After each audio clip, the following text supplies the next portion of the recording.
From Northern California Public Media, welcome to Living Downstream, the Environmental Justice Podcast. This time, firing forests to save them. Could Native American traditions protect land and lives?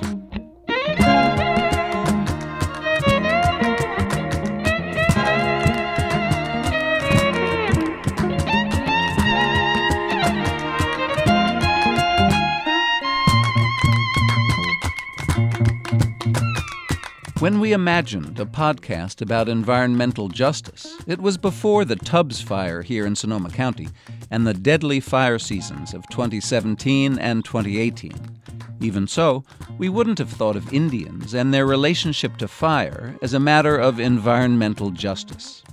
But producers Allison Herrera and Debra Utacia Krol have a different viewpoint. They're members of a Western tribe and see the increasingly destructive fires in Northern California as a matter of the Anglo society forgetting lessons that Native Americans have known for millennia. Fire, they say, can be an important, even necessary part of the landscape. Fire helps clear habitat for animals and space for plants. And smaller fires can allow us to avoid the cataclysmic fires that leveled neighborhoods in Santa Rosa and the surrounding communities, especially in the past 2 years. Herrera and Krol say Indian traditions once protected these lands and could do so again. Allison Herrera brings us the story.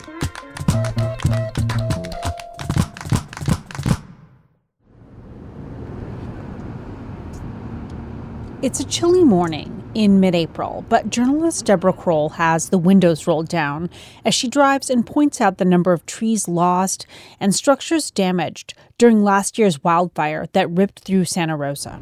There's entire hillsides that were completely burned. All the manzanita, all the pine trees. Krol and I are making our way up to Pepperwood Preserve, 3,200 acres of rolling hills just east of Santa Rosa. It contains oak groves, mixed conifer forests, and grasslands. It's a beautiful drive, despite the burned-out sites we see on our way up. The houses that were burned have all been cleared away, and there's a lot of evidence of construction going on. Krol isn't a biologist or a fire scientist, but a member of the Holon-Salinan tribe. She grew up around fire. She knows it can hurt and devastate the land, cities, and towns, but she also knows about the good things it can do, like keep small fires from becoming cataclysmic. The tribe believes that clearing up the land with fire may be the best defense against it. The Salinan aren't the only indigenous tribe in California who believe that fire can help the land. It's other tribes, too. As we wind our way up, we see homes that were spared from the Tubbs fire across the street from those burned to the ground. It's a terrible sight. Homes and lives were lost. Some here in the community say it didn't have to be this way. I'm talking about the people who lived in this area dating back 10,000 years. Hi. The Pomo. Hello. How are you? I'm fine, and you? Great. I'm so happy to meet you. Thanks so much for taking time to talk with us today. We're off to a good start. At least you're happy to meet me. That's Clint McKay, his wife Lucy, and Ben Benson, who works at Pepperwood Nature Preserve, where we're meeting them. McKay is a citizen of the Dry Creek Band of Pomo, and he's been educating people on Native culture, including fire, for decades. You know, we've seen what 7 generations of neglect could do, and so now we've been given another opportunity. So I'll be curious to see where we go from here and what the next 7 generations show. He's talking about what happens when you don't burn what he calls duff. It's the dead stuff, weeds, grass, chaparral.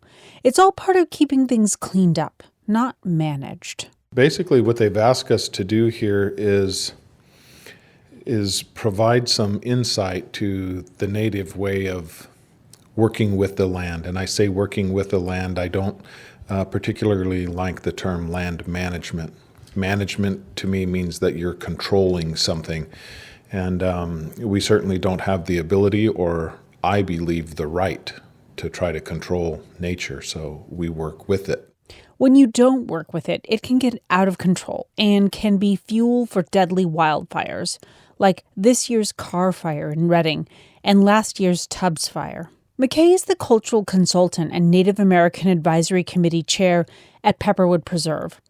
He also works full-time for the city of Santa Rosa and helps get artifacts and sacred items back into tribal hands, like baskets.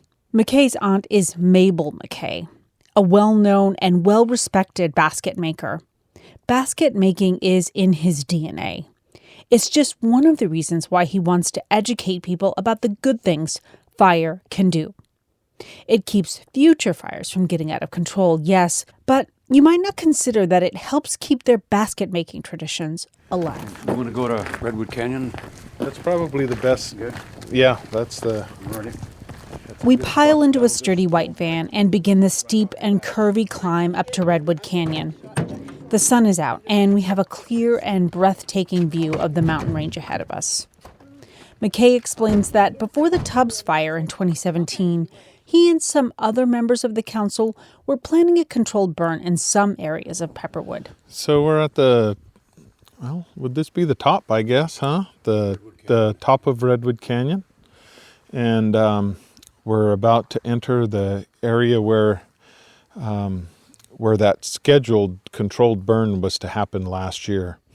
And so what we had wanted to do is clear out some of the duff, some of the unwanted fir trees that have been taken over this black oak grove.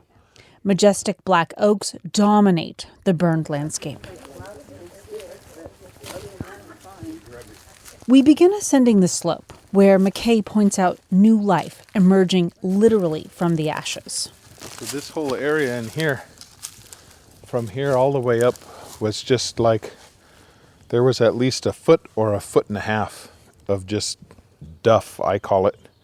And you couldn't see anything. Between that and the poison oak, it was hard to even be able to walk through here. And now that fire's come and burned all that duff and all that stuff off, you have a chance to get back down to the soil. Oak tree seedlings are beginning to take root where they couldn't before because of the poison oak weeds and bushes that had taken over. If you were here a couple of months ago, it wouldn't look like this. And that's actually what we were talking about this morning. Lucy was saying, you know, you folks are probably one of the last people that are going to get to come here that can really tell, wow, something really happened here. As we walk along, he points out plants meant for medicinal purposes and food. So we take it comes in a bulb, and you pound that bulb up, and you throw it in a pool, like in the creek or something. And it takes all the oxygen out of the water, so it's not really poison, but that's what we call it. And all the fish come floating up to the top, and you just scoop them up. Mm-hmm. Soaproot, miner's lettuce, and wild potatoes are all growing in this area because that brush is gone, and that's a good thing. Uncontrolled fire threatens this habitat, and that's why McKay is trying to teach non-native people that some fire is a good thing. But it hasn't been easy. He tells me about a meeting he and Pepperwood staff had with the surrounding community about how bad fire suppression was. It didn't go over really well. And everybody came up and they were just, totally against fire. And they were like, no, you guys can't burn there. It's going to get away and this is going to happen and it's going to be, terrible. We're going to have this big raging wildfire. I think we had scheduled it was like a 10-acre burn or something like that the first time. And by the time that meeting was over and the presentations that we gave and from a native perspective and then CAL FIRE from their perspective, actually when the folks left the meeting that night, they were asking us how come we were only burning 10 acres? How come we weren't going to burn more? McKay says that we, us humans, are part of the land. We shouldn't just be leaving it alone. That sentiment flies in the face of environmental activists who want to leave nature unspoiled. This leave the land alone philosophy dates back to John Muir, best known as the father of modern environmentalism. Ben Benson, one of the staff at Pepperwood, broke it down for us on our drive from Redwood Canyon back to the main parking lot of the preserve. One of his biggest mistakes was not listening to Indian people. Benson says that Muir's influence is deep, and it's going to take a lot of time for people to realize that native practices must be included when you're talking about taking care of the land. And as a result, what happened was all of American environmentalism, not just California environmentalism, got skewed in this direction because he was so powerful and so influential. And he was deemed, so radical at the time, but he missed something that was foundational. And I think that's where the road, just completely veered in some ways that were unhealthy for the habitat. Others, like the California Chaparral Institute, believe that prescribed burns can do more harm than good. They point to what they call, quote, fire management practices on incomplete records from prehistory as a rationale for not heeding Native people's calls to burn. Clint isn't surprised by this when we bring it up. It wasn't made to be hands-off. I mean, we're here to try and help, support this environment, this habitat, the best way we can. And again, everything in our way is reciprocal. Recent fire science research is also validating Native fire and land stewardship practices. In addition to the work of other researchers, the U.S. Forest Service has also come to understand that forests need fire to remain healthy. But it's also problematic that homes are being built right up to the forest boundaries. It's worth noting that none of the people we spoke with promised that burning would prevent big fires. It's just that they'll lessen the severity of them. Clearing the dry brush and overgrown smaller trees and bushes is the native fire manager's goal. It's also the goal of other California Indian tribes. 6 hours north of Santa Rosa are the Trinity Alps. This is Yurok country, and that's where we meet Margot Robbins and her nephew, Rick O'Rourke. Yay. Hi. Hey, how you guys doing? Good. I'm Deb. Nice to meet you. I'm Rick O'Rourke. I'm with the Cultural Fire Management Council, too. Rick. Robbins is the leader of the Indigenous Peoples Burn Network. It's a nonprofit that wants to revitalize cultural burns in Native communities, while at the same time revitalizing culture.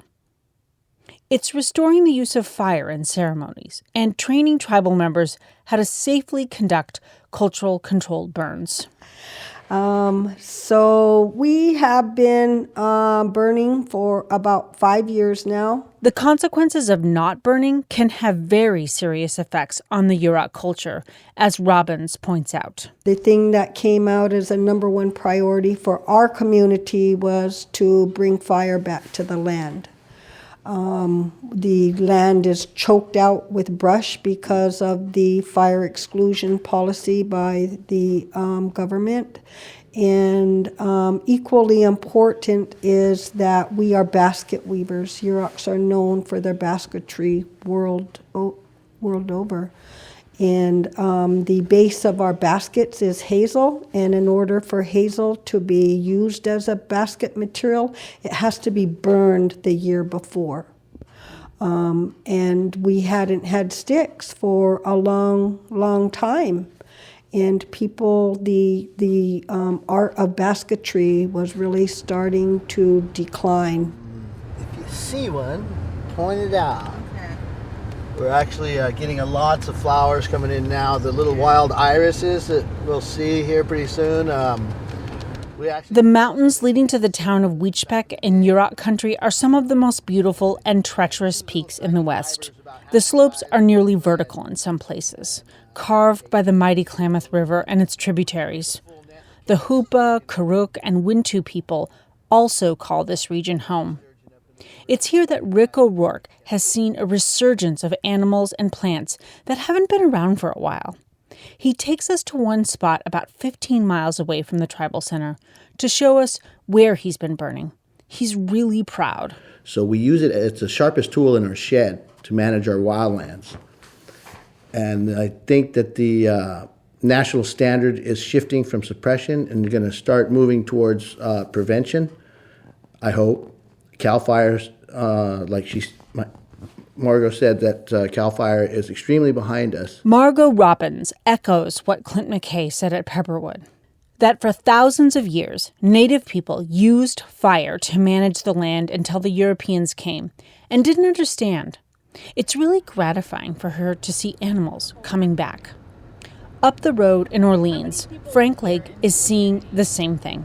Oh, there's probably about 700 people, 700 to 800 within a 20, 30-mile stretch. So usually when you talk about Orleans, it's Orleans, Soms Bar, and Soms Bar is about 8 miles upriver. Lake is a Karuk descendant who grew up in Northwest California.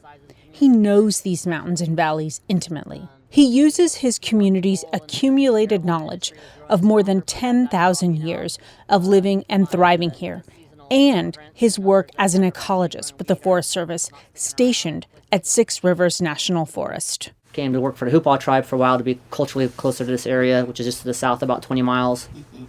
And there was a big fire there in 1999, and that helped me kind of really think, well, if we're going to restore salmon, I have to understand fire. Lake is a wiry man who moves and talks at a rapid pace. He's wearing a crocheted cap with a geometric basketry pattern under his regulation hard hat. He's also wearing field gear and heavy boots. His office is cluttered with maps, printouts, books, and various other tools of the biologist's trade.